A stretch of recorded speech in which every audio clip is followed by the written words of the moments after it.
यहाँ से स्टार्ट करेंगे।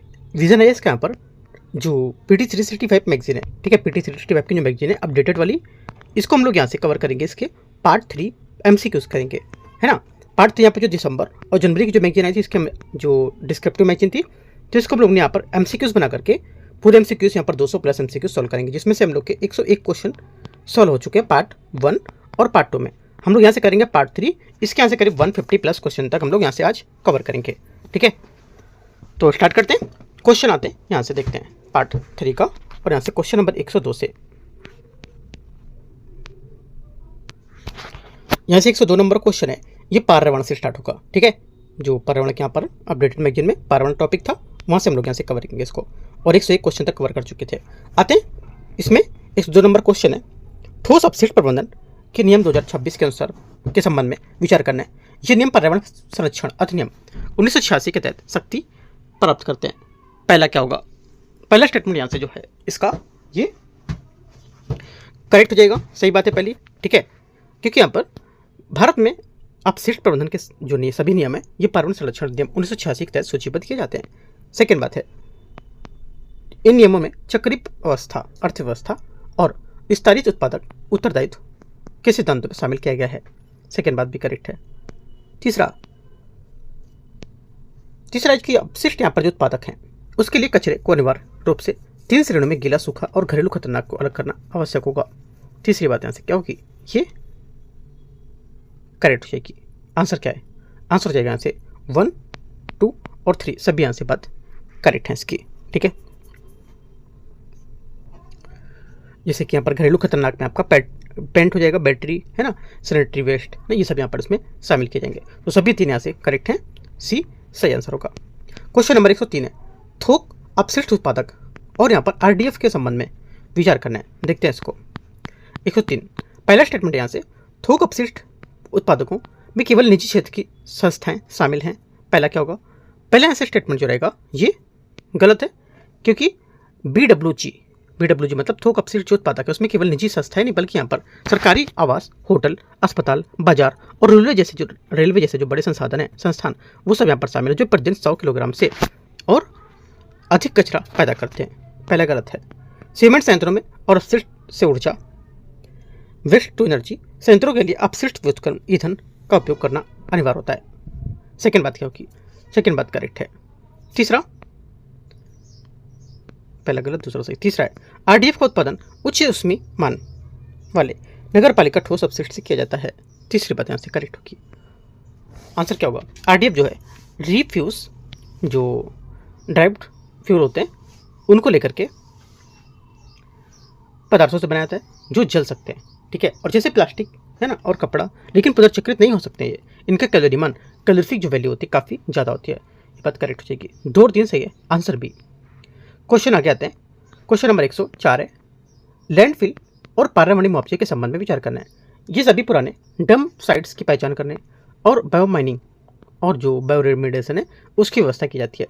104 का पहला स्टेटमेंट यहाँ से करेक्ट होगा। सेकेंड बात, क्योंकि यहाँ पर पुराने कूड़े के जो पहाड़ हैं, लेगेंसी जो वेस्ट है, इनको खत्म करने के लिए बायो माइनिंग, कचरे को अलग करना और बायो रेमिडिएशन सूक्ष्म जीवों के द्वारा उपचार अनिवार्य होता है। सेकेंड बात है, लैंडफिल का उपयोग केवल गैर पुनर्चक्रण योग्य और गैर दहनशील अपशिष्ट को लिए ही किया जा सकता है। सेकेंड बात यहाँ से करेक्ट है, क्योंकि जो लैंडफिल होते हैं इसमें अंतिम विकल्प होना चाहिए, यहाँ केवल कचरा ही, मतलब यहाँ केवल वही कचरा जाना चाहिए जहाँ इसका खाद न बन सके और जिसे जलाकर ऊर्जा पैदा किया सके। सेकेंड यहाँ से करेक्ट होगा, ठीक है, सेकेंड करेक्ट है। तीसरा यहाँ से, तीसरा बोला कि नियमों का पालन न करने की स्थिति में प्रदूषक द्वारा भुगतान सिद्धांत के आधार पर पर्यावरणीय क्षतिपूर्ति लागू होती है। तीसरा भी करेक्ट है, तीनों बातें यहाँ सही है, 1, 2 और 3 सभी करेक्ट है, सी यहाँ से 104 का आंसर होगा। आगे आते हैं 105 नंबर क्वेश्चन है, अरावली पर्वत श्रृंखला के भौगोलिक संबंध में विचार करना है। ये विश्व की सबसे पुरानी वलित पर्वतमालाओं में से एक है जिसका निर्माण हिमालय से पहले हुआ था। पहला अरावली, तो पहला स्टेटमेंट क्या होगा, पहला आंसर करेक्ट है, ठीक है। दूसरा बोला है, दूसरे आंसर, अरावली श्रृंखला का विस्तार उत्तर पश्चिम भारत दिल्ली से शुरू होकर हरियाणा, राजस्थान तक होते हुए गुजरात तक है। सेकेंड बात क्या होगी, सेकेंड बात यहाँ से क्या होगी, सेकेंड बात यहाँ से ये भी करेक्ट है। तीसरा, बनास नदी अरावली के उद्गम होने वाली पश्चिम की ओर बहने वाली प्रमुख नदी होगी। ठीक है, तीसरी बात गलत है क्योंकि बनास नदी अरावली से तो निकलती है लेकिन ये पूर्व की ओर बहती है, चंबल नदी में मिल जाती है। तीसरी बात गलत है, पहला दूसरा यहाँ से करेक्ट है स्टेटमेंट। आंसर ये सही है, सही पूछा है। क्वेश्चन नंबर आगे आते हैं 106। 106 नंबर है, अरावली क्षेत्र के महत्व में वर्तमान कानूनी स्थिति के बारे में विचार करना है। यह पर्वत श्रृंखला थार मरुस्थल को सिंध गंगा का मैदान विस्तृत होने से रोकने के लिए एक प्राकृतिक अवरोधक के रूप में काम करती है। 106 का पहला स्टेटमेंट यहाँ से क्या है, ये करेक्ट हो जाएगा। ठीक है, सेकंड, उच्चतम न्यायालय के अनुसार अरावली श्रेणी में 500 मीटर की दूरी के भीतर स्थित 2 और उससे अधिक पहाड़ियाँ शामिल हैं। सेकंड बात भी क्या होगी, करेक्ट है क्योंकि यहाँ पर उच्चतम न्यायालय ने स्पष्ट किया कि अरावली केवल एक पहाड़ी नहीं बल्कि यहाँ पर श्रृंखला एक है और उसमें आसपास की पहाड़ियाँ भी शामिल होंगी। तीसरी बात है, अरावली में चूना पत्थर, संगमरमर, तांबा और जस्ता जैसे खनिजों का अभाव पाया जाता है। तीसरी बात क्या होगी, तीसरी बात यहाँ से गलत है क्योंकि अरावली खनिजों में काफ़ी समृद्ध है और यहाँ तांबा, खेजड़ी, जस्ता, सीसा, संगमरमर और ग्रेनाइट प्रचुर मात्रा में पाई जाती है। तीसरा गलत हो जाएगा। 1 2 करेक्ट है, सिर्फ 2 बातें सही है। क्वेश्चन नंबर 107 है। 107 नंबर क्वेश्चन यहाँ से इसमें बोला है कि भारत में भूजल संसाधन उसके बारे में। क्वेश्चन 107 है, भारत में भूजल संसाधन जो है डायनेमिक जो ग्राउंड वाटर है रिसोर्सेज के बारे में विचार करना है।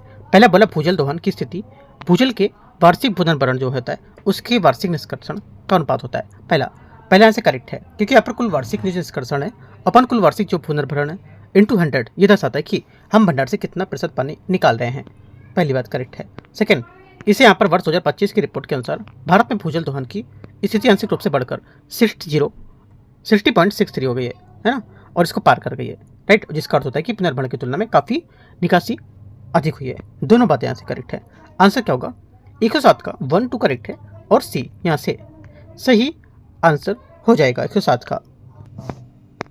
108 नंबर क्वेश्चन है, इससे बोला भारत में भूजल निष्कर्षण दोहन के संबंध में विचार करना है। अतिदोहित श्रेणी में भूजल जो निष्कर्षण होता है वार्षिक पुनर्भरण की तुलना में अधिक होता है। पहली बात, 108 का पहला स्टेटमेंट यहाँ से करेक्ट है।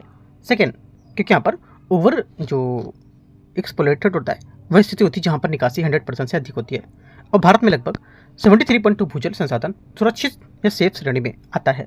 सेकेंड बात भी करेक्ट है, ठीक है, लेकिन पंजाब और हरियाणा जो है और राजस्थान जैसे जो राज्यों में ये काफ़ी खराब स्थिति है। सेकेंड सही। तीसरा, भारत के कुल भूजल निष्कासन का सबसे बड़ा हिस्सा लगभग 87% औद्योगिक क्षेत्र का उपयोग के लिए होता है। गलत है बात, क्योंकि यहाँ पर भारत के भूजल का सबसे बड़ा उपयोग कृषि क्षेत्र को लेकर 87 से 90% या 89% के आसपास होता है, औद्योगिक क्षेत्र में नहीं। सिंचाई के लिए भूजल का दोहन सबसे बड़ी चुनौती होती है। ठीक है, 1 2 करेक्ट है। क्वेश्चन नंबर 109 है, पादप किस्म के और कृषक अधिकार संरक्षण अधिनियम 2001 के अनुसार पादप जो किस्म होती है उसके वर्गीकरण के संबंध में विचार करना है। विद्यमान किस्में वे होती है जो बीज अधिनियम 1966 के तहत अधिसूचित की गई होती है। 109 का पहला स्टेटमेंट यहाँ से करेक्ट है। ठीक है, क्योंकि यहाँ पर ये विद्यमान किस्में होती है जिनके बारे में जानकारी पहले से उपलब्ध होती है या आधिकारिक तौर पर बीज के अधिनियम के तहत पंजीकृत होती है। सेकेंड बात है, किसानों द्वारा संरक्षित किस्में वे हैं जो पारंपरिक रूप से किसानों द्वारा अपने खेतों में उगाई गई विकसित की गई होती हैं। सेकेंड बात भी करेक्ट है।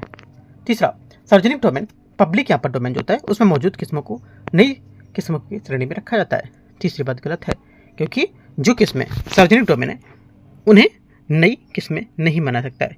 नई किस्में वो होती हैं जिससे पहले कभी व्यावसायिक रूप से ना बेचा गया हो। आंसर क्या होगा, 1 2 करेक्ट है, तीसरा गलत हो जाएगा। क्वेश्चन 110 है,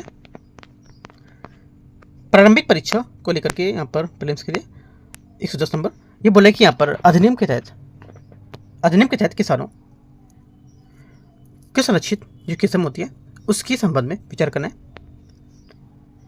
पहला बोला है, इन किस्मों में पादप अनुवांशिक स्रोत शामिल होते हैं जिनके बारे में किसानों को पारंपरिक ज्ञान होता है। 110 का पहला स्टेटमेंट यहाँ से क्या होगा, करेक्ट है, क्योंकि किसान द्वारा संरक्षित जो किस्म होती है इसमें वे किस्में शामिल होते हैं जो किसानों ने पीढ़ियों से बचाकर रखा है और उनके गुणों को पारंपरिक ज्ञान होता है। सेकेंड बात है, इस श्रेणी में केवल जंगली किस्में ही शामिल की जा सकती हैं। सेकेंड बात गलत है, क्योंकि इस श्रेणी में केवल जंगली किस्म नहीं बल्कि यहाँ पर खेती की जाने वाली पारंपरिक किस्में भी शामिल होती हैं। सेकेंड गलत है। तीसरा, इस अधिनियम के तहत इन किस्मों के संरक्षण के लिए किसानों को मान्यता प्राप्त प्रतिफल का पात्र माना गया है। तीसरी बात करेक्ट है, क्योंकि यहाँ पर इस कानून की अनूठी विशेषता यह कि ये किसानों को जीन कोष और जीन फंड पुरस्कार से मान्यता प्रदान करता है यदि उन्होंने किसी किस्म को लुप्त होने से बचाया है। तो आंसर क्या होगा, 1 और 3 करेक्ट हो जाएगा। आंसर सी यहाँ से सही माना जाएगा। ठीक है, सी यहाँ से करेक्ट है। 110 का सी। 111 नंबर है, संयुक्त राष्ट्र पर्यावरण सभा UNEA के संबंध में विचार करना है। देखते हैं इसको। इसमें बोले UNEA की स्थापना 2012 में संयुक्त राष्ट्र के सतत विकास सम्मेलन Rio+20 के दौरान क्या की गई थी। पहली बात क्या होगी, पहली बात स्टेटमेंट यहाँ से इसका क्या होगा, ये सोचो क्या होगा। देखो पहली बात यहाँ से जिसकी जो हो जाएगी ये करेक्ट है, सही बात है। ठीक है, क्योंकि यहाँ पर UNEA का गठन 2012 में Rio+20 शिखर सम्मेलन दौरान हुआ था। ठीक है, और इसको UNEP के मजबूत करने को लेकर के किया गया था। सेकंड बात है, इसका मुख्यालय कहाँ पर है, नैरोबी केन्या में स्थित है, और ये विकासशील देश में मुख्यालय वाला संयुक्त राष्ट्र का एकमात्र मुख्य निकाय भी होगा, इंपॉर्टेंट है। तीसरी बात है, ये पर्यावरण से संबंधित मामलों में संयुक्त राष्ट्र के भीतर सर्वोच्च निर्णय लेने वाला निकाय होगा। तीसरी बात भी करेक्ट है। ठीक है, क्योंकि यहाँ पर ये पर्यावरण दुनिया की सर्वोच्च निर्णय लेने वाली संस्था है जिसमें संयुक्त राष्ट्र के सभी 193 सदस्य देश शामिल होते हैं। 1 2 3 करेक्ट है। आंसर यहाँ से क्या होगा, डी। क्वेश्चन 112 है, भारत में वनाग्नि की वर्तमान स्थिति के संबंध में विचार करना है। भारतीय वन सर्वेक्षण के अनुसार लगभग 54.401 क्षेत्र कभी कभार लगने वाले आग की चपेट में आ जाते हैं। ठीक है, पहला 112 का पहला स्टेटमेंट क्या होगा, करेक्ट है, क्योंकि यहाँ पर FSI की रिपोर्ट के अनुसार भारत का एक बड़ा वन क्षेत्र जो अग्नि होती है उसके प्रति संवेदनशील होता है, जिससे लगभग 54% क्षेत्र कभी कभार आग लगने की संभावना बनी रहती है। पहली बात सही है। सेकेंड बात है, मानवीय गतिविधियाँ भारत में वनाग्नि के 95% मामलों के लिए मुख्य जिम्मेदार है। सेकेंड बात भी करेक्ट है। ठीक है, जैसे कि यहाँ पर भारत में वनाग्नि प्रकृति के यहाँ पर कम और मानव निर्मित अधिक है, क्योंकि महंगा जो महुआ संग्रहण, ठीक है, और चराई के लिए घास उगाना और गलती से फेंकी गई जो बीड़ी सिगरेट है उसका 95% मामले में कारण बनती है ये। तीसरा है, वर्ष 2023-24 में वनाग्नि की सर्वाधिक घटनाओं वाले शीर्ष 3 राज्य उत्तराखंड, उड़ीसा, छत्तीसगढ़ थे। तीसरी बात यहाँ से क्या होगी, ये भी करेक्ट है। तीनों बातें सही हैं। आंसर 112 का 1 2 और 3 सभी यहाँ से तीनों करेक्ट हैं। 113 नंबर है, 113, एल नीनो दक्षिणी दोलन के संबंध में विचार करना है। एल नीनो और ला नीना इसके समुद्री घटक है, जबकि दक्षिणी दोलन इसका वायुमंडलीय प्रतिरूप होगा। 113 का पहला स्टेटमेंट यहाँ से करेक्ट है, क्योंकि ENSO एक मिश्रित घटना है और El Nino, right, El Nino La Nina समुद्र के तापमान से संबंधित है, जबकि यहाँ पर दक्षिणी दोलन हवा के दबाव से होने वाला परिवर्तन होगा। पहली बात क्या होगी, पहली बात यहाँ से स्टेटमेंट इसका करेक्ट है। सेकेंड है, ला नीना चरण के दौरान व्यापारिक पवनें जो होती हैं, ट्रेड जो विंड होती हैं, अत्यधिक कमजोर हो जाती है, जिससे क्या होता है, पूर्वी प्रशांत महासागर में उष्ण जल जमाव होता है। सेकेंड बात गलत है, क्योंकि ला नीना के दौरान व्यापारिक पवनें अत्यधिक मजबूत हो जाती हैं, जिससे यहाँ पर उष्ण जल पृथ्वी की ओर और पश्चिम की ओर इंडोनेशिया की तरफ ढकेला जाता है, और पूर्वी प्रशांत में ठंडा जल ऊपर आता है और हवाएं एल नीनो के दौरान कमजोर हो जाती हैं। ठीक है, पहला सही है, दूसरा गलत होगा। तीसरा, हाल ही रिपोर्ट के अनुसार वर्ष 2025 में को अब तक का सबसे गर्म ला नीना वर्ष दर्ज किया गया है। तीसरी बात क्या होगी, तीसरी बात यहाँ से जो होगा स्टेटमेंट, ये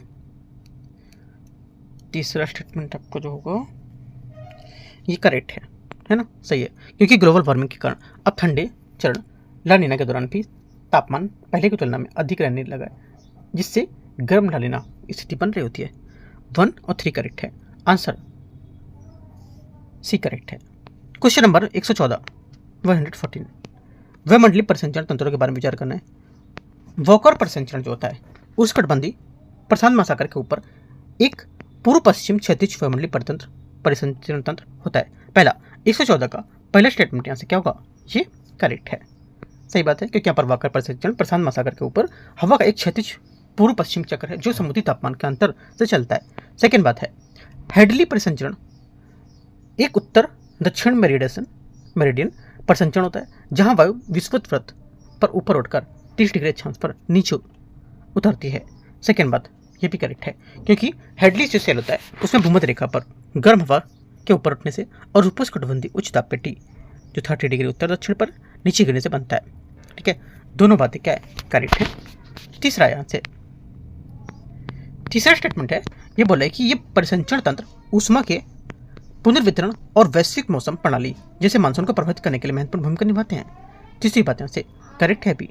तीनों बातें 1, 2, 3 सही है, डी यहाँ से सही आंसर है। 115 नंबर है, प्रमुख क्षेत्रों के विकार्बनीकरण के बारे में विचार करना है। भारत के कुल जो ग्रीन हाउस गैस है उत्सर्जन में सीमेंट क्षेत्र का योगदान एल्युमिनियम क्षेत्र की तुलना में काफी अधिक है।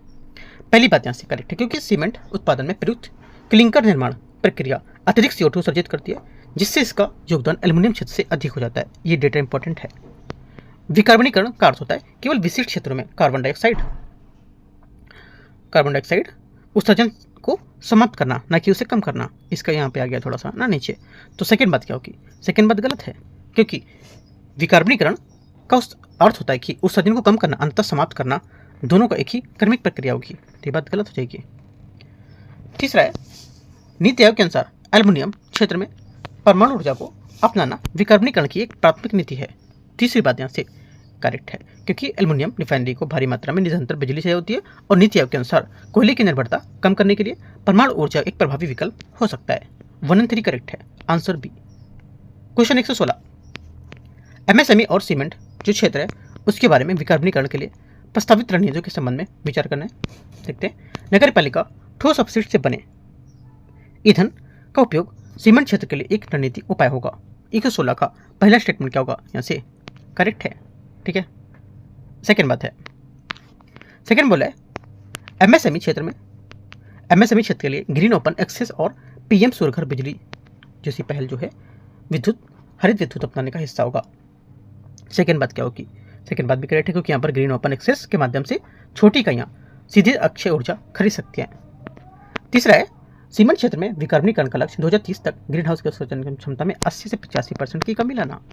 तीसरी बात गलत है, क्योंकि यहाँ पर 2030 तक 80 से 85% की कमी है, ये अवास्तविक है, वास्तविक नहीं है। आमतौर पर लक्ष्य 20 से 30% की कमी होता है और पूर्ण कार्बनीकरण 0 का लक्ष्य 2070 तक। ये बात गलत हो जाएगी। आंसर क्या होगा, 1 और 2 करेक्ट है, आंसर यहाँ से बी सही है। 117 नंबर है, कार्बन कैप्चर यूटिलाइजेशन एंड जो स्टोरेज है उसके बारे में विचार करना है। ये तकनीकी केवल एल्युमिनियम क्षेत्र के लिए अनुशंसित है। पहला क्या होगा, 117 का पहला स्टेटमेंट यहाँ से ये गलत है, क्योंकि CCUS मतलब कार्बन कैप्चर जो तकनीकी होती है एक बहुक्षेत्रीय तकनीकी है।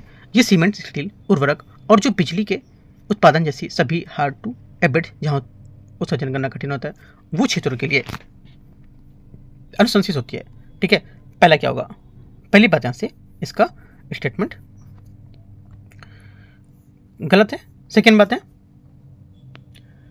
कोयला आधारित विद्युत संयंत्रों के साथ साथ CCUS का उपयोग एल्युमिनियम क्षेत्र के लिए उत्सर्जन को कम करने में सहायक हो सकता है। सेकेंड बात यहाँ से करेक्ट है।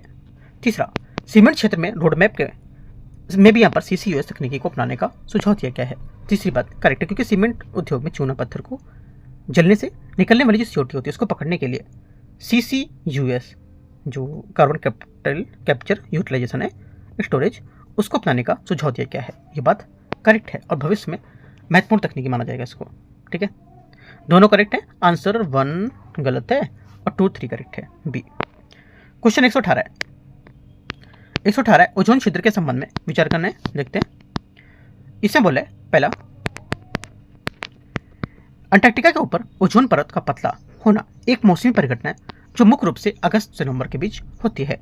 पहले स्टेटमेंट यहाँ से करेक्ट है, क्योंकि अंटार्कटिका में बसंत ऋतु अगस्त से नवंबर के दौरान ध्रुवीय समताप मंडल बादलों के कारण ओजोन का क्षय सबसे तीव्र होता है। ओजोन क्षयकारी पदार्थों में इसको क्लोरोफ्लोरोकार्बन और मिथाइल ब्रोमाइड जैसे तत्व शामिल होते हैं। सेकेंड बात भी सही है। 2025 में ओजोन क्षेत्र का विस्तार 2006 के रिकॉर्ड स्तर की तुलना में काफी अधिक देखा गया है। गलत है, क्योंकि मॉन्ट्रियल प्रोटोकॉल की सफलता के कारण ओजोन परत में सुधार हो रहा है और 2025 में ओजोन क्षेत्र का विस्तार 2006 के रिकॉर्ड में अब तक का सबसे बड़ा था, इसकी तुलना में कम होगा। तो ये बात गलत है। 1, 2 सिर्फ करेक्ट है, आंसर यहाँ से ए सही आंसर होगा। क्वेश्चन 119 है, पेरिस समझौते के संबंध में विचार करना और विश्लेषण करना है। इसमें देखते हैं इसको। पहला बोला है कि पेरिस इस समझौते को 2015 में UNFCCC COP21 के दौरान अपनाया गया था। 119 का पहला स्टेटमेंट यहाँ से करेक्ट है।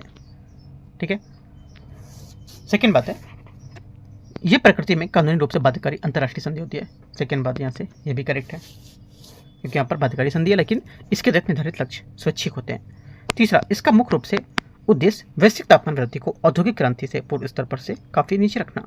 तीसरी बात करेक्ट है, क्योंकि इसका लक्ष्य सही मुख्य यहाँ पर लक्ष्य तापमान वृद्धि को 2 डिग्री सेंटीग्रेड है ना से नीचे रखना और 1.5 डिग्री सेंटीग्रेड तक सीमित रखने का प्रयास होगा। आंसर क्या होगा? 2 और 3 करेक्ट है, पहला भी सही होगा।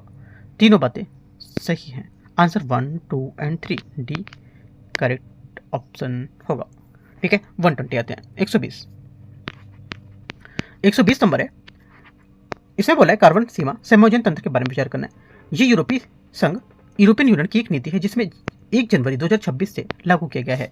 120 का पहला स्टेटमेंट यहाँ से एकदम करेक्ट है।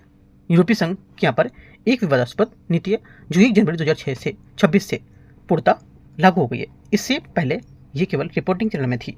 पहली बात करेक्ट है। सेकंड, इसका मुख्य उद्देश्य कार्बन लीकेज को रोकना होगा। सेकंड बात करेक्ट है। ठीक है, कार्बन लीकेज का अर्थ है कंपनियों का यूरोपीय संघ से उन देशों से चले जाना जहां पर्यावरण नियम ढीले हैं।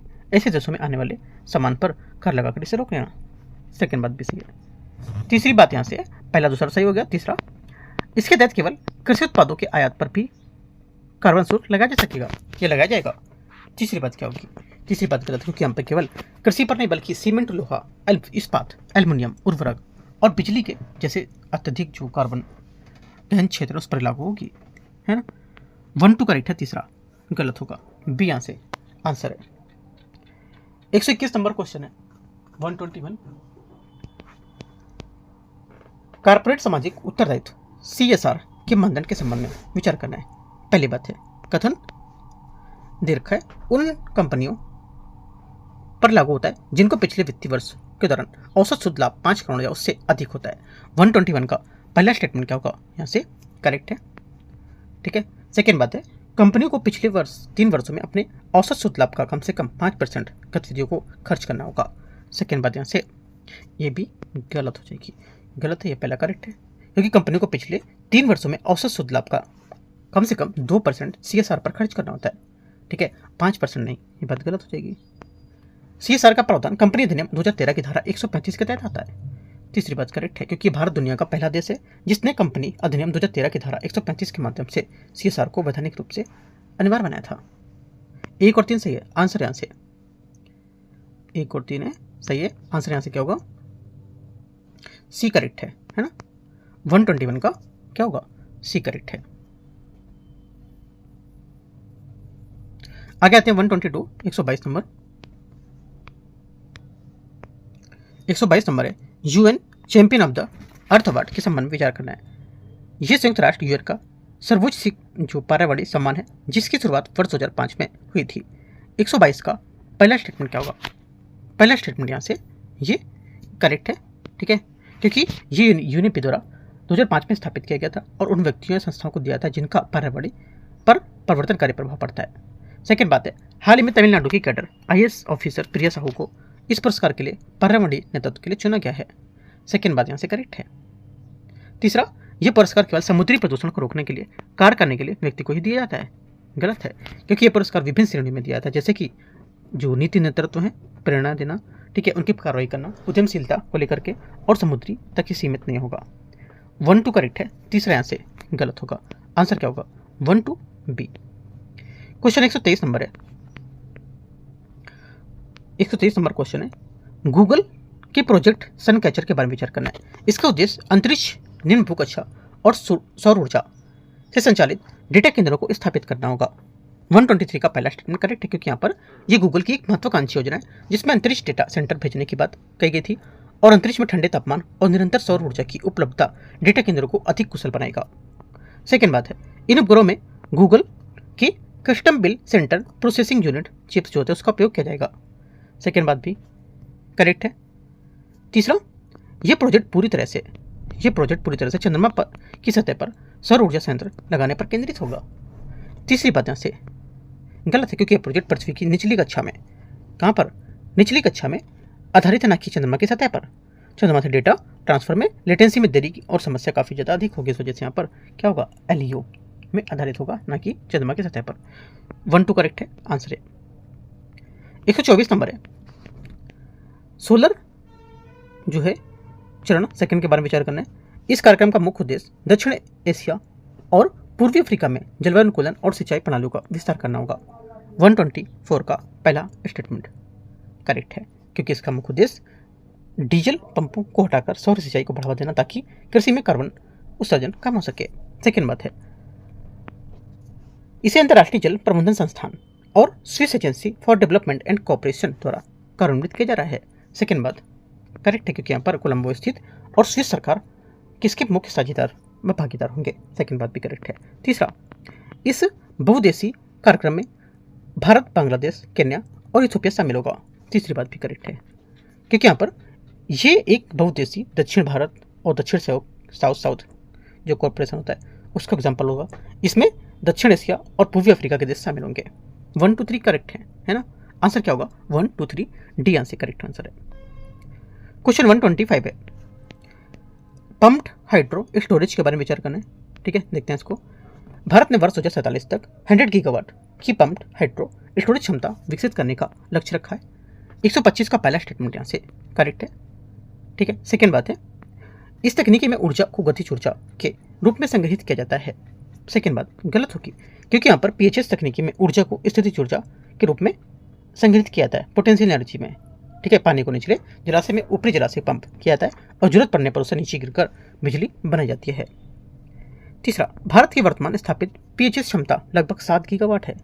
पीएचएस मतलब पंप हाइड्रो स्टोरेज कितनी है, 7 गीगावाट है। गलत नहीं है, सही है ना। तीसरी बात सही है, क्योंकि यहाँ पर भारत की वर्तमान क्षमता 5 से 7 गीगावाट के बीच है, जो कई बड़ी परियोजनाओं के निर्माणाधीन है। तीसरा करेक्ट है, पहला करेक्ट है। आंसर 1 और 3 बी। 2 का मतलब क्या, 1 और 3 करेक्ट है, 2 स्टेटमेंट। 126 नंबर है, निम्नलिखित पर विचार करना है। मानक और लेबलिंग जो कार्यक्रम है उसके बारे में। स्टार लेबलिंग जो होती है ना, हम लोग जो खरीदते हैं ना सामान की, 3 स्टार है, 4 स्टार है, उसके बारे में। ऊर्जा दक्षता ब्यूरो बीईई ऊर्जा संरक्षण अधिनियम 2001 के तहत संविधिक निकाय स्टैट्यूटरी बॉडी होगी। 126 का पहला स्टेटमेंट करेक्ट है, सही है। सेकेंड बात है, वर्तमान में रेफ्रिजरेटर, एयर कंडीशनर और कलर टेलीविजन अनिवार्य लेबलिंग की सूची में शामिल हैं। सेकेंड बात भी करेक्ट है। ठीक है, क्योंकि यहाँ पर एसी, रेफ्रिजरेटर और कलर टीवी जैसे उपकरण के लिए स्टार रेटिंग दिखाना अनिवार्य होता है। कंप्यूटर और माइक्रोवेव ओवन को वर्तमान में स्वैच्छिक वॉलंटरी लेबलिंग की सूची में रखा गया है। तीसरी बात भी करेक्ट है। 1, 2, 3 सभी करेक्ट है। आंसर 1, 2, 3 डी करेक्ट है। 127 है, राष्ट्रीय ऊर्जा संरक्षण पुरस्कार के संबंध में विचार करना है। चंडीगढ़ ने ऊर्जा संरक्षण और दक्षता क्षेत्र में प्रयासों के लिए वर्ष 2025 में प्रथम स्थान प्राप्त किया है। 127 का क्या होगा, पहला स्टेटमेंट यहाँ से करेक्ट है। ठीक है, सेकेंड बात है, यह पुरस्कार नीति आयोग द्वारा राज्य सरकार और राज्य ऊर्जा दक्षता सूचकांक के आधार पर प्रदान किया जाएगा। सेकेंड बात गलत है, क्योंकि यह पुरस्कार विद्युत मंत्रालय द्वारा प्रदान किया जाता है और नीति आयोग द्वारा नहीं। हालांकि SEEI सूचकांक का उपयोग मूल्यांकन में होता है। सेकेंड गलत हो गया। थर्ड है, SEEI का विकास ऊर्जा दक्षता ब्यूरो में alliance for energy efficient economy के सहयोग से किया गया है। तीसरी बात यहाँ से करेक्ट है, क्योंकि SEEI state energy efficiency index को BEE और AEEE मिलकर विकसित करते हैं। तीसरा सही है। 1 और 3 सही है। आंसर यहाँ से सी। क्या होगा आंसर, सी करेक्ट है। क्वेश्चन 128, बैटरी पैक आधार नंबर BPN के बारे में विचार करना है। ये एक स्वदेशी डिजिटल पहचान प्रणाली है जो खनिजों के निष्कर्षण से तेल बैटरी के अंतिम निपटान तक जानकारी को रिकॉर्ड करता है। 128 का पहला स्टेटमेंट यहाँ से क्या होगा, करेक्ट है।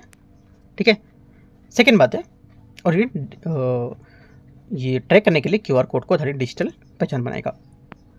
बैटरी पैक आधार केवल इलेक्ट्रिक वाहन बैटरी के लिए ही अनिवार्य किया जाएगा, ऐसा कुछ नहीं है।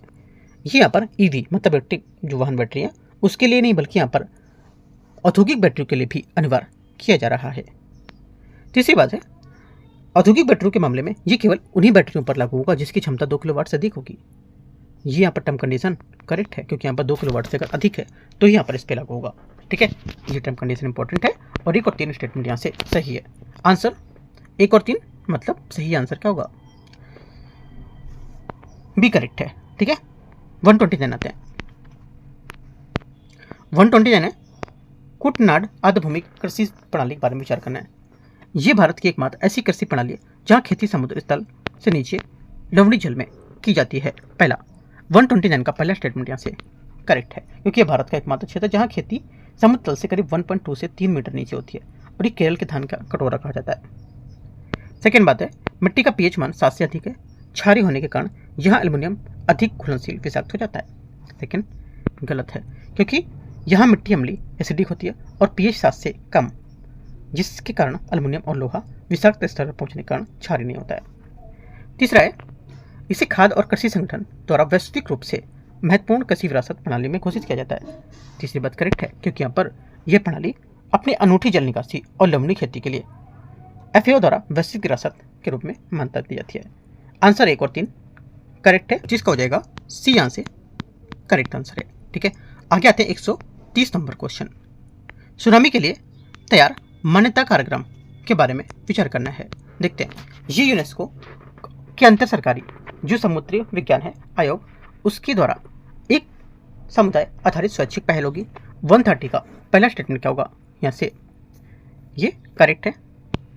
ठीक है, सेकेंड, भारत में इस कार्यक्रम के कार्यान्वयन के लिए राष्ट्रीय सुनामी तैयारी मान्यता बोर्ड की अध्यक्षता गृह मंत्रालय के सचिव द्वारा की जाएगी। सेकेंड बात क्या होगी? सेकेंड बात यहाँ से गलत है। सेकेंड क्या होगी? गलत है, क्योंकि भारत में इसके कार्यान्वयन के लिए NTRP की अध्यक्षता पृथ्वी विज्ञान मंत्रालय के सचिव द्वारा की जाती है, गृह मंत्रालय के नहीं। ठीक है, क्वेश्चन नंबर मतलब इसी में तीसरा है स्टेटमेंट है, एक बार मान्यता मिलने के बाद इसे प्रत्येक 4 वर्षों में नवीकृत करना आवश्यक होता है। तीसरा करेक्ट है। आंसर 1 सही है, करेक्ट आंसर सी। 131 है, समुदाय आधारित आपदा जोखिम न्यूनीकरण को सुदृढ़ करने हेतु राष्ट्रीय परियोजना के संबंध में विचार करना है। इस परियोजना का उद्देश्य बॉटम अप दृष्टिकोण अपनाकर पंचायती राज संस्थाओं को आपदा प्रबंधन की मुख्य कड़ी बनाना होगा। 131 का पहला स्टेटमेंट यहाँ से करेक्ट है। ठीक है, इस परियोजना का मुख्य जो मूल मंत्र है स्थानीय स्वशासन है और आपदा के समय पहली प्रक्रिया ग्रामीण स्तर पर होती है और इसलिए पंचायती राज संस्थाओं को सशक्त बनाना इसका मुख्य लक्ष्य होगा। यह परियोजना पूर्णतः पृथ्वी विज्ञान मंत्रालय द्वारा क्रियान्वित की जा रही है। गलत है, क्योंकि ये पृथ्वी विज्ञान मंत्रालय द्वारा नहीं होगी, क्योंकि यह परियोजना गृह मंत्रालय और राष्ट्रीय आपदा प्राधिकरण के संयुक्त रूप से तत्वाधान में संचालित होगी। 1 सही है, 2 गलत है। तीसरा, इसके तहत भारत के 20 राज्यों में 81 आपदा संवेदनशील जिले शामिल किए गए हैं। ये बात करेक्ट है। 1 सही था, 3 सही है, दूसरा गलत है ना। आंसर क्या होगा? 1 और 3 बी। 132 है, देखते हैं 132 को। भारतीय कृषि में जलवायु अनुकूलन का एटलस के संबंध में विचार करना है। इसे राष्ट्रीय जलवायु अनुकूल कृषि नवाचार के 15 वर्ष के पूरे होने पर अवसर पर लॉन्च किया गया है। 132 का पहला स्टेटमेंट क्या होगा? पहला स्टेटमेंट यहाँ से करेक्ट है। इसे नीति आयोग द्वारा Borlaug institute for south Asia के सहयोग से विकसित किया जा रहा है। सेकेंड बात गलत है, क्योंकि इसे ICAR भारतीय कृषि अनुसंधान परिषद द्वारा विकसित किया गया है और इसमें बोरलॉग इंस्टीट्यूट की तकनीकी सहायता ली गई है, लेकिन ये नीति आयोग की पहल नहीं है ना, ये गलत हो जाएगी। तीसरा, इसका मुख्य उद्देश्य जलवायु स्तर पर अनुकूलन कृषि के लिए एक स्थान से विशिष्ट डेटा आधारित अनुकूलन को योजना तैयार करना होगा। तीसरी बात यहाँ से करेक्ट है। आंसर 1 और 3 सही है। सही आंसर क्या होगा? सी। आते हैं क्वेश्चन 133 नंबर क्वेश्चन में। इसे बोला है 133 है, प्रसिद्ध यहाँ पर पारिस्थितिकीविद माधव गाडगिल के संबंध में विचार करना है। उन्होंने भारतीय विज्ञान संस्थान बेंगलुरु में सेंटर फॉर इकोलॉजिकल साइंसेज की स्थापना की है। पहली बात यहाँ से एकदम सही है। ठीक है, और भारत में इस क्षेत्र में अग्रणी संस्थान होगा। सेकेंड बात है, वे पश्चिमी घाट विशेषज्ञ पारिस्थितिक कार्यदल के अध्यक्ष थे, जिसने पूरे पश्चिमी घाट को पारिस्थितिक रूप से संवेदनशील घोषित करने की सिफारिश की थी। सेकेंड बात भी करेक्ट है। इसकी काफ़ी चर्चा में विरोध भी हुआ था। उन्हें भारत के जैव विविधता अधिनियम के मुख्य निर्माताओं में से एक माना जाता है। तीसरी बात यहाँ से करेक्ट है, क्योंकि भारत के जैव विविधता अधिनियम 2002 में कानूनी ढांचे को तैयार करने पर उनकी महत्वपूर्ण भूमिका होगी। 1, 2, 3 सभी करेक्ट हैं, आंसर डी। आगे आते हैं 134। ICGS जो है समुद्र प्रताप के बारे में विचार करना है। ये स्वदेश रूप से डिजाइन और निर्मित भारत का पहला प्रदूषण नियंत्रण पोत होगा। पहली बात 134 का क्या होगा, यहाँ से करेक्ट है। ठीक है, क्योंकि यहाँ पर ये एक विशेष श्रेणी का पोत है जिसे समुद्र में तेल रिसाव जैसी जो घटनाएं होती है उसको रोकने के लिए, सफाई करने के लिए बनाया गया है। इसे माझगांव डॉक शिपयार्ड बिल्डर होता है उसके लिमिटेड द्वारा निर्मित किया गया। सेकंड गलत है, क्योंकि इसे गोवा शिपयार्ड बिल्डर द्वारा निर्मित किया गया, ना कि MDL द्वारा। ये भारतीय तटरक्षक बल ICJ के बेड़े का अब तक का सबसे बड़ा पोत होगा। तीसरी बात गलत है, क्योंकि ये प्रदूषण नियंत्रण श्रेणी का प्रमुख पोत है, लेकिन भारतीय तटरक्षक बल के पास इससे से बड़ा भी ऑफशोर पेट्रोल वेसल मौजूद हैं। गलत होगा, 1 सिर्फ करेक्ट है। कौन सा सही पूछा है, सिर्फ एक तो है नहीं ऑप्शन में, है ना। समझ लेते हैं कि कौन सा गलत पूछा है, लिख लेते हैं, थोड़ा सा चेंज कर लेते हैं कौन सा गलत है। तो 2 और 3 गलत है, 2 और 3 आंसर हो जाएगा, राइट। आगे आते हैं 134, क्योंकि यहाँ पर थोड़ा सा स्टेटमेंट में डाउट हो जाता है टाइप करने में, है ना। आगे आते हैं 134, हो गया 135। 135 है ऑपरेशन थंडर 2025 ऑपरेशन थंडर के बारे में विचार करना है। इसे इंटरपोल 135 है, ठीक है। इसे इंटरपोल और विश्व सीमा शुल्क संगठन WCO द्वारा संयुक्त रूप से संचालित किया गया है। पहला 135 का पहला स्टेटमेंट क्या होगा, करेक्ट है, राइट। सेकेंड बात है इसका मुख्य लक्ष्य वन्य और वानिकी अपराध के विरुद्ध कार्रवाई करना होगा। सेकेंड बात भी करेक्ट है। तीसरा, इसके तहत लगभग 30,000 जीवित जानवरों को जब्त किया गया है। तीसरा वैसे, क्योंकि हाल ही रिपोर्ट के अनुसार दुनिया भर में हजारों जीवित जानवरों को और काफ़ी टन अवैध लकड़ी उत्पादों को भी ऑपरेशन के तहत जब्त किया गया है। तीनों बातें यहाँ से एकदम सही हो जाएंगी। आंसर क्या होगा, डी यहाँ से करेक्ट आंसर है 35 का। 36 है तमिलनाडु की CPMRV प्रणाली क्या होगी। ये बोला है ये यूके पैक्ट कार्यक्रम के तहत 2023 में शुरू की गई एक प्रायोगिक योजना होगी। पहली बात 136 का पहला स्टेटमेंट क्या होगा, 136 का पहला स्टेटमेंट यहाँ से करेक्ट है। सेकेंड, इसका पूर्ण रूप यहाँ पर समुदाय आधारित मापन रिपोर्टिंग और सत्यापन शामिल होगा। सेकेंड बात करेक्ट है, ठीक है, क्योंकि यहाँ पर ये जो स्थानीय लोग अपने पेड़ों की परिस्थिति जो डेटा है उसका रिकॉर्ड करेंगे। यह मुख्य रूप से ब्लू कार्बन संसाधनों जैसे कि मैंग्रोव डेटा संग्रह पर भी केंद्रित होगा। तीसरी बात भी करेक्ट है। 1 2 3 सभी यहाँ से तीनों सही हैं। सी 137 नंबर है 137 अंतर्राष्ट्रीय चारागाह और पशुपालक वर्ष के बारे में विचार करना है। संयुक्त राष्ट्र वर्ष 2026 को अंतर्राष्ट्रीय चारागाह एवं पशुपालक वर्ष घोषित किया गया है। 137 का पहला स्टेटमेंट यहाँ से क्या होगा, ये करेक्ट है। सेकेंड, चारागाह पृथ्वी की लगभग 50% इसलिए सतह पर फैला हुआ है। सेकेंड बात भी सही है। तीसरा, मध्य एशिया में स्टेपी और अफ्रीका के सवाना चारागाहों बेसिक एग्जाम्पल होंगे। तीसरी बात करेक्ट है। आंसर क्या होगा, आंसर यहाँ से 1 2 3 सभी यहाँ से सही है, डी। 138 नंबर है लिविंग रूट ब्रिज जो होता है उसके बारे में क्वेश्चन है। इन्हें स्थानीय भाषा में जिंग केंग जरी के नाम से जाना जाता है। 138 का पहला स्टेटमेंट क्या होगा, यहाँ से करेक्ट है, ठीक है। पहला क्यों करेक्ट है, क्योंकि यहाँ पर खासी और जनजाति द्वारा बनाए गए इन पुलों में स्थानीय भाषा में जंग केंग जरी कहा जाता है, सही है। सेकंड, ये भी पूछ सकता है ये कहाँ की भाषा है ना, ऐसे करके घुमा सकता है। ये क्या भारतीय रबर वृक्ष की जड़ों से तैयार प्राकृतिक संरचनाओं की। सेकेंड बात भी करेक्ट है, ठीक है। ये रबड़ की जो जड़ होती है उनको जड़ों को आपस में गूंथ कर बनाया जाता है और इस समय में के साथ काफ़ी मजबूत भी हो जाते हैं और पानी में रह के। तीसरी बात है इन्हें यूनेस्को की विश्व विरासत सूची में शामिल करने का नामांकन भेजा गया है। तीसरी बात करेक्ट है, भेजा गया लेकिन अभी शामिल नहीं किया गया। इंपॉर्टेंट बात है। 1 2 3 सभी यहाँ से करेक्ट हो जाएंगे। आंसर क्या हो जाएगा, 1 2 और 3 डी करेक्ट है यहाँ से इसका आंसर। 139 है 139 नंबर क्वेश्चन देखते हैं। प्रकृति आधारित समाधान के बारे में मानो यहाँ पर जो प्रकृति आधारित प्रावधान है उसके बारे में। NBS जो होता है ये सामाजिक चुनौतियों से निपटने के लिए प्रकृति और स्वस्थ पारिस्थितिक तंत्र की उपयोग करता है। 139 का पहला स्टेटमेंट यहाँ से करेक्ट है।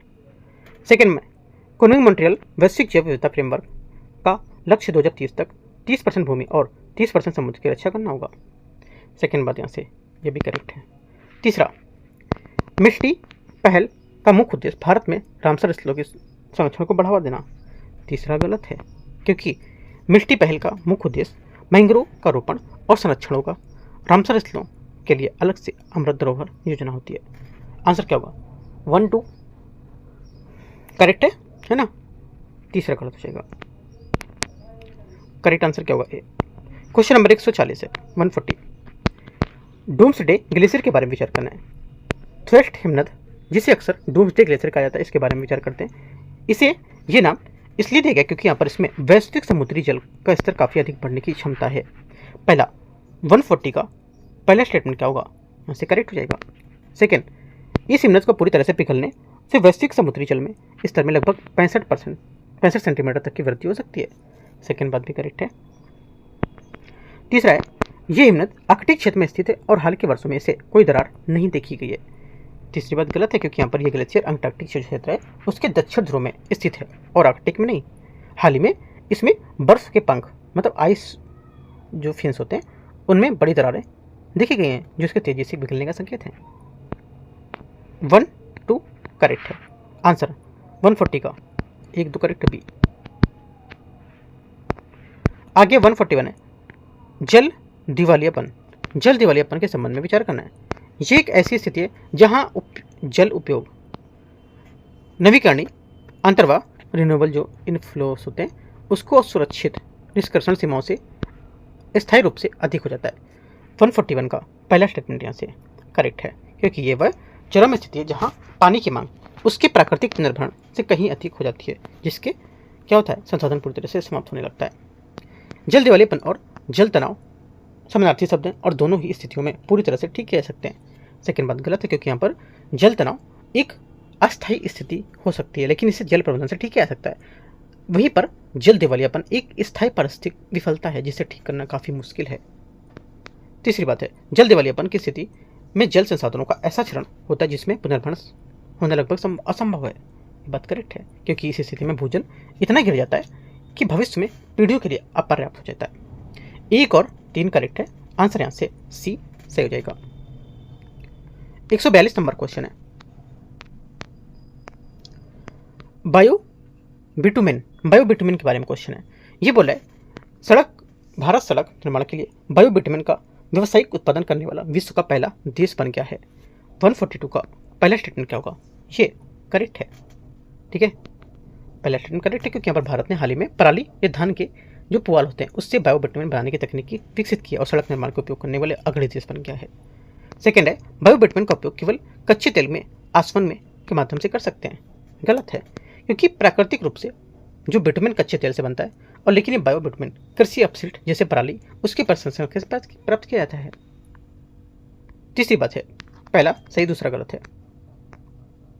तीसरा है, इसके उपयोग से पराली जलाने जैसी समस्याएं समाधान किया जा सकता है और ये जैव अर्थव्यवस्था को बढ़ावा देता है। तीसरी बात सही है। 1 और 3 सही है। आंसर क्या होगा? 1 और 3 भी करेक्ट है। ठीक है, क्योंकि यहाँ पर ये तकनीकी पराली जलाने की समस्या को कम करती है क्योंकि किसान अब पराली को कचरा समझने के बजाय उसे कच्चा माल मानकर बेच देगा, जिससे क्या होगा उसको ज़्यादा पैसे मिलेंगे जलाने से अच्छा है ना। तो क्या होगा आंसर? जैसे कि मान लो पराली है उसमें उसने 1000 रुपये 2000 रुपये लगाकर उसको कटवा दिया और उसको 5000 में बेच दिया, है ना। फायदा कितना हुआ? 3000 का फायदा वो दोनों को दे दिया, 3 अपने पास रख लिया। ठीक है, या खुद ही कटाई कर लिया तो 5000 अपने पास रख लिया, है ना। तो ये सब ऐसा पॉइंट होगा। आंसर क्या होगा? 1 और 3। ठीक है, बी करेक्ट है। आगे आते हैं, बायो स्टिमुलेट्स के बारे में क्वेश्चन है। बायो स्टिमुलेट्स के बारे में विचार करना है। ये ऐसे पदार्थ, ये सूक्ष्म जीव हैं जो पौधों की प्राकृतिक प्रक्रियाओं को उत्सर्जित करते हैं और भले उसमें पोषक तत्व ना हो। 143 का पहला स्टेटमेंट यहाँ से करेक्ट है क्योंकि ये उर्वरक नहीं होते बल्कि ऐसे सक्रिय तत्व होते हैं जो मिट्टी के सूक्ष्म जीवों को सक्रिय करते हैं और पौधों के तनाव जो झेलने की क्षमता को बढ़ाते हैं। सेकेंड बात है, इसका मुख्य उद्देश्य पोषक तत्वों के अवशोषण को बढ़ावा देना और फसल गुणवत्ता में सुधार करना। सेकेंड बात करेक्ट है क्योंकि यहाँ पर इनका काम पौधों के सीधे भोजन देना नहीं बल्कि यहाँ पर सुनिश्चित करना और पौधे की मिट्टी को जो मौजूद पोषक तत्व हैं उसमें बेहतरीन तरीके से अवशोषित कर सके। दोनों बातें क्या होंगी? करेक्ट है। आगे देखते हैं। तीसरा बोला है, भारत ने उर्वरक नियंत्रण आदेश 1985 के तहत विनियमित किया जाता है। भारत में ने तीसरी बात करेक्ट है क्योंकि भारत सरकार ने विनियमित करने के लिए FCO 1985 में संशोधन कर इनके मानकों को अनिवार्य कर देता है। आंसर क्या होगा? 1 2 3 सभी बातें यहाँ से करेक्ट हैं। ठीक है, डी आंसर होगा। डी सभी सही है। 144 है बम चक्रवात के बारे में विचार करना है। ये बम चक्रवात तब उत्पन्न होता है जब निम्न दाब वाली जो वायुरस्सियाँ होती हैं, ठीक है, निम्न दाब वाली जो वायुरस्सियाँ होती है ये उच्च दाब वाली वायुरस्सियों से क्या होती हैं, टकराती हैं। तब पहला क्या होगा, पहला स्टेटमेंट यहाँ से करेक्ट है, क्योंकि यहाँ पर ये एक तीव्र मध्यम अक्षांश चक्रवात है जो तब बनता है जब ठंडी ध्रुवीय हवा समुद्री हवा से क्या होती है, मिलती है। तब पहला सही है। इस प्रक्रिया में 24 घंटे के भीतर वायुमंडलीय दाब कम से कम 24 मिलीबार भारी गिरावट दर्ज की जाती है। सेकंड बात भी सही होगी। तीसरा, बम चक्रवात जो होता है सबसे अधिक पश्चिमी उत्तरी प्रशांत महासागर में उत्पन्न होता है। तीसरी बात यहाँ से क्या होगी, तीसरी बात यहाँ से करेक्ट है। आंसर, ये सबसे अधिक उत्तर पश्चिम प्रशांत और उत्तर पश्चिम अटलांटिक महासागर में देखे जाते हैं, जहाँ गर्म जलधाराएं ठंडी हवा के संपर्क में आती है। 1, 2, 3 सभी करेक्ट हैं। आगे क्वेश्चन है 145, नदी डेल्टा के बारे में विचार करना है। डेल्टा निर्माण के लिए नदी का प्रवाह काफ़ी तेज और अस्थिर होना चाहिए ताकि क्या, गाद का जमाव हो सके। 145 का पहला स्टेटमेंट यहाँ से गलत है, ठीक है, क्योंकि यहाँ पर डेल्टा निर्माण के लिए नदी का प्रवाह मुहाने पर धीमा होना चाहिए ताकि गाद के नीचे जमा हो सके और तेज प्रवाह गाद में समुद्र के नीचे बाहर ले जा सके। पहला गलत। सेकंड बात है, विश्व के 7 प्रमुख डेल्टा जैसे गंगा, ब्रह्मपुत्र, नील आदि दुनिया भर के कुल जलमग्न हो रहे डेल्टा क्षेत्र का लगभग 57% हिस्सा है। सेकंड बात यहाँ से ये भी करेक्ट है। तीसरा, डेल्टा पृथ्वी के केवल 1% भू क्षेत्र पर स्थित है, लेकिन यहाँ वैश्विक आबादी लगभग 6% हिस्सा निवास करती है। तीसरी बात भी सही है। 1, 2, 3 में से पहला गलत है, 2 और 3 सही है। Answer B. 146 है कोरिंगा वन्यजीव अभयारण्य के बारे में विचार करना है। देखते हैं आंध्र प्रदेश में जो ये बोला होप आइलैंड गोदावरी नदी के मुहाने पर जमा हुई रेत से बना एक सैंड स्पिट होता है। 146 का पहला स्टेटमेंट क्या होगा, यहाँ से करेक्ट है, ठीक है, क्योंकि यहाँ पर होप आइलैंड गोदावरी नदी के मुहाने पर स्थित होता है और ये रेत के जो जमाव होते हैं उसमें स्पिट से बना है। पहली बात सही है। सेकंड बात है ये द्वीप काकीनाडा शहर के लिए एक प्राकृतिक ब्रेक वाटर के रूप में काम करता है, इसे समुद्री लहरों से बचाता है। सेकंड बात ये भी करेक्ट है। तीसरा, ये अभयारण्य गोदावरी मैंग्रोव का हिस्सा होगा। तीसरी बात करेक्ट है, क्योंकि यहाँ पर कोरिंगा सुंदरवन के बाद भारत का दूसरा सबसे बड़ा मैंग्रोव क्षेत्र है। 1, 2, 3 सभी बातें करेक्ट है। सी। आगे आते हैं 147, रतन महल वन्यजीव अभयारण्य गुजरात के बारे में विचार करना है ना। देखते हैं। रतन महल बाघ की उपस्थिति के बाद गुजरात अब बाघ, शेर और तेंदुए के जो वन्यजीव आश्रय देने का एकमात्र राज्य बन गया है। 147 का पहला स्टेटमेंट क्या होगा, यहाँ से गलत है, क्योंकि यद्यपि गुजरात में बाघों की उपलब्धि दर्ज की गई है, लेकिन वर्तमान में मध्य प्रदेश ही वह राज्य है जहाँ बाघ की शेर खूनों जो है उसमें पुनर्वासित होने पर तेंदुए की उपस्थिति का दावा किया जाता है और गुजरात मुख्य रूप से एशियाई शेर भालुओं के लिए प्रसिद्ध है। पहली बात गलत है। सेकंड बात है, यह अभयारण्य गुजरात मध्य प्रदेश सीमा के समानांतर स्थित है और यहाँ स्लॉथ बियर भालू की सर्वाधिक आबादी पाई जाती है। सेकंड बात भी करेक्ट है। दोनों बात, पहली बात यहाँ से गलत थी, दूसरी बात करेक्ट है। ओनली 2। 148 है बन्नरघट्टा राष्ट्रीय उद्यान कर्नाटक के बारे में विचार करना है। देखते हैं। BBN बंदीपुर, बन्नरघट्टा और नागरहोल, एक फॉर्मूला होता है ना, BBN बन्नरघट्टा, बंदीपुर और नागरहोल, ये कहाँ है, कर्नाटक का सब। इसमें बोला है केंद्रीय अधिकार प्राप्त समिति CEC इसकी पारिस्थितिक संवेदनशील जो क्षेत्र होते हैं इसको कम करने वाली 2020 की अधिसूचना वापस लेने की सिफारिश की थी। पहली बात क्या होगी, पहली बात यहाँ से 148 का जो स्टेटमेंट है ये करेक्ट है। सेकंड, नंटेसी बांस जो मेदरी बम्बू है इसकी उद्यान की प्रमुख वनस्पतियों में एक मानी जाती है, ये भी बात करेक्ट है, क्योंकि यहाँ पर बांस की काफ़ी ज़्यादा प्रजातियाँ पाई जाती हैं यहाँ पे। दोनों बातें सही हैं। क्वेश्चन आगे आते हैं 149, अरावली नहीं है, अरालम तितली अभयारण्य केरल, यह पश्चिमी घाट के पश्चिमी ढालों पर स्थित के उत्तर कर्नाटक में ब्रह्मगिरी वन्यजीव अभयारण्य में सटा हुआ है। पहला 149 का पहला स्टेटमेंट यहाँ से सही है। सेकंड, यहाँ भारत की सबसे बड़ी तितली सदर्न बर्ड विंग और स्थानिक मानव बार रोज सहित तितलियों की 250 से अधिक प्रजातियां पाई जाती हैं। सेकेंड बात करेक्ट है, दोनों सही है। आंसर 149 का सी। 150 है, कुंभलगढ़ वन्य अभयारण्य के बारे में विचार करना है। राजस्थान है जो कुंभलगढ़ वन्य अभयारण्य के बारे में ये बोला कि पर्यावरण वन और जलवायु परिवर्तन मंत्रालय ने इसे पारिस्थितिक संवेदनशील क्षेत्र घोषित करने के लिए अधिसूचना जारी की है। 150 का पहला स्टेटमेंट यहाँ से करेक्ट है। सेकंड बोला है ये क्षेत्र यूनेस्को विश्व धरोहर स्थल के आसपास स्थित है और यहाँ शुष्क पर्णपाती वन जैसे धोक सालर पाए जाते हैं। सेकेंड बात क्या होगी? सेकेंड बात यहाँ से करेक्ट है, दोनों बातें यहाँ से सही है। आंसर क्या होगा? सी यहाँ से करेक्ट आंसर है। ठीक है, तो इस टाइप से यहाँ पर जो 150 क्वेश्चन है ये हम लोग यहाँ पर खत्म हो गए। ठीक है, और हम लोग यहाँ पर करेंगे अब क्वेश्चन नंबर 151 से, और 208 या 207 जो भी क्वेश्चन होंगे 200 प्लस क्वेश्चन लास्ट पार्ट होगा। ये पार्ट नंबर 4 हम लोग यहाँ पर कवर करेंगे 1 से 2 दिन में।